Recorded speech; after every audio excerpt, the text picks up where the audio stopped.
পুৱাতে ঘৰৰ মুখত এনেকুৱা ফুল ফুলি থকা দেখিলে সঁচাই মনটো বহুত প্ৰফুল্ল লাগে।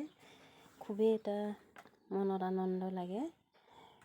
এনেকৈ ৰাতিপুৱা এনেকুৱা এটা পৰিৱেশ চালে মানে মনটো নিজকে গোটেই দিনটোৰ কাৰণে ভাল ভাল লাগে। আপোনালোকৰ বাৰু কেনেকুৱা লাগে জনাবচোন। মোৰ হ'লে খুবেই ভাল লাগে। ঘৰতে ইমান ধুনীয়াকৈ গোলাপ ফুলবিলাক মুখৰ আগতে ফুলি আছে। গোলাপৰ লগতে বিভিন্ন ধৰণৰ ফুল ফুলি আছে। যিহেতু বসন্ত কাল আগমন হৈ আছে। ন ধৰণৰ ফুলেৰে গছৰ পাতে বিভিন্ন ধৰণৰ কুমলীয়া পাতেৰে কলিয়ে ধুনীয়াকৈ ফুলবোৰ জিলিকি উঠিছে গছৰ ডালে পাতে। আজি ভাবিলোঁ আপোনালোকৰ ওচৰতে ভিডিঅ'টো এনেকৈ আৰম্ভ কৰিছোঁ। সঁচাই বহুত ধুনীয়া লাগিলে। আজি মই কেৰেলা বইল কৰি লৈছোঁ পকৰি বনাম বুলি। এয়া মই কেৰেলা মাজতে অকণমানকৈ মই ফালি লৈছোঁ গুটিখিনি উলিয়াই। এইফালে মই পিঁয়াজ, নহৰু, আদা আৰু ধনিয়া পাত পিচি লৈছোঁ। লগতে হালধি, নিমখ, মছলা আৰু বেচন লৈ লৈছোঁ। ইয়াতে মই জোখ অনুযায়ী সকলো সামগ্ৰী লৈ লৈছোঁ। ধনিয়া গুড়া, মছলা অকণমান, ৰেড চিলি, হালধি আৰু নহৰু পিঁয়াজখিনি আৰু নিমখ অকণমান লৈ পেলাই এনেকৈ বেচনখিনিৰ লগত মিক্স কৰি সানি লৈছোঁ পানী অকণমান দি পেলাই। আজি মই পকৰি কেনেকৈ বনাই আছোঁ, কেৰেলা পকৰি, চাই থাককচোন ভিডিঅ'টো। এইফালে মোৰ চব মিক্স কৰি সানি লৈছোঁ। এনেকৈ ধুনীয়াকৈ মিছল কৰি সানি ল'লে মানে চব মিক্স হৈ যায়। এতিয়া মই মিক্স কৰি হোৱাৰ পাছতে মই কেৰেলা বইল কৰি কেৰেলাখিনি মই হাফ বইল কৰি দিছোঁ দেই, ফুল বইল কৰা নাই। কেৰেলাখিনি মই হাফ বইল কৰি পেলাই দুই মূৰে কাটি লৈছোঁ ধুনীয়াকৈ। কাটি গুটিখিনি উলিয়াই লৈছোঁ। এইফালে মই দুই মূৰে কাটি লৈছোঁ যাতে মছলাখিনি মই ভৰাব পাৰোঁ তাতে। এনেকৈ মই হাতৰ আঙুলিৰে মই ধুনীয়াকৈ তাতে মছলাখিনি মই সুমুৱাই লৈছোঁ বেচনখিনিৰ সৈতে। এনেকৈ এটা এটাকৈ এনেকৈ ভৰাই ল'লোঁ। এনেকৈ মিক্স কৰিও আকৌ সানি ল'লোঁ ওপৰত, যিহেতু বেচনখিনি ধুনীয়াকৈ মা মছলাখিনিৰ সৈতে লাগি যায়।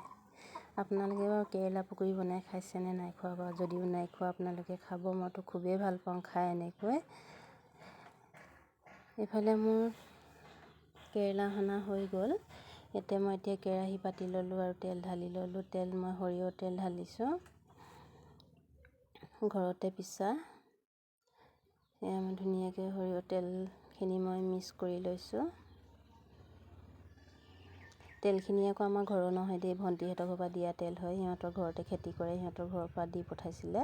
এইফালে মোৰ এয়া মই ধুনীয়াকৈ কেৰেলাখিনি ধুনীয়াকৈ এটা এটাকৈ মই মছলাৰ সৈতে বেচনখনৰ সৈতে ধুনীয়াকৈ মই সানি লোৱা এটা এটাকৈ মই এতিয়া ফ্ৰাই কৰিম। এয়া দেখিছে নহয়, মই এনেকৈ চাৰিকাষে তেলটো লাগিবৰ কাৰণে ধুনীয়াকৈ হেতাখনে মই লৰাই লৈছোঁ যাতে চাৰিওকাষে তেলটো লাগি যায়।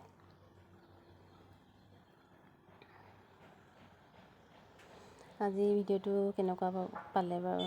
ভাল পালে লাইক কমেণ্ট কৰিবলৈ নাপাহৰিব। আশা কৰোঁ আপোনালোকেও এনেকৈ বনাই খালে খুবেই ভাল পাব। মইতো বহুতেই ভাল পালোঁ।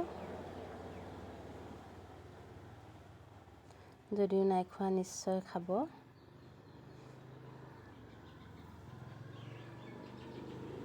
এয়া মোৰ দিয়া হৈ গ'ল। বেছি মানুহ নাই কাৰণে আমাৰ ঘৰত তিতা কেৰেলা চবেই নাখায়। মইতো তিতা কেৰেলা খাই ভাল পাওঁ। ঘৰৰ মানুহে ইমান তিতা কেৰেলা নাখায় কাৰণে মই কমকৈ লৈছোঁ। 4টা তিতা কেৰেলা মই ফ্ৰাই কৰিছোঁ। মই এতিয়া এনেকৈ হেতাখনে ধুনীয়াকৈ এটা এটাকৈ লৰাই দিছোঁ। আৰু গেছটো একদম কমাই থ'ব লাগিব, কাৰণ গেছটো কমাই নথ'লে জ্বলি যাব বেচনখিনি, ওপৰত থকা বেচনখিনি। সেইকাৰণে মই গেছটো কমাই পেলাই লাহে লাহেকৈ ভাজি আছোঁ। এইফালে মই লুটিয়াই দিলোঁ। এয়া ধুনীয়াকৈ সিজিয়ে গৈছে, যিহেতু বইল কৰি লৈছোঁ।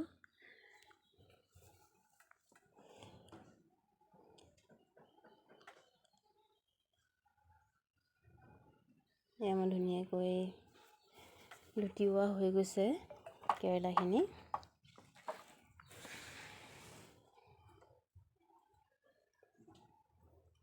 এইফালে মই হেতাখনে অকণমান হেঁচি দিছোঁ যাতে তেলখিনি আৰু কেৰেলাটো ভিতৰলৈ সোমাই যায়, ভিতৰত থকা যাতে মছলাখিনি ধুনীয়াকৈ সিজে।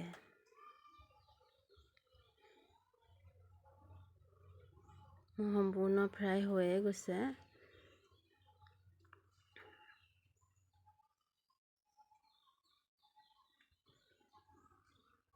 এয়া মোৰ ধুনীয়াকৈ কেৰেলা ফ্ৰাই হৈ গ'ল।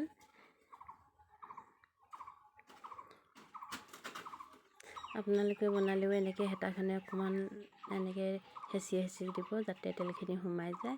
এইফালে মোৰ কেৰেলা ৰেডি। আজি ভিডিঅ'টো কেনেকুৱা লাগিলে কমেণ্ট কৰি জনাব। মোৰ ভিডিঅ'টো আজিলৈ ইমানতেই শেষ। Bye bye.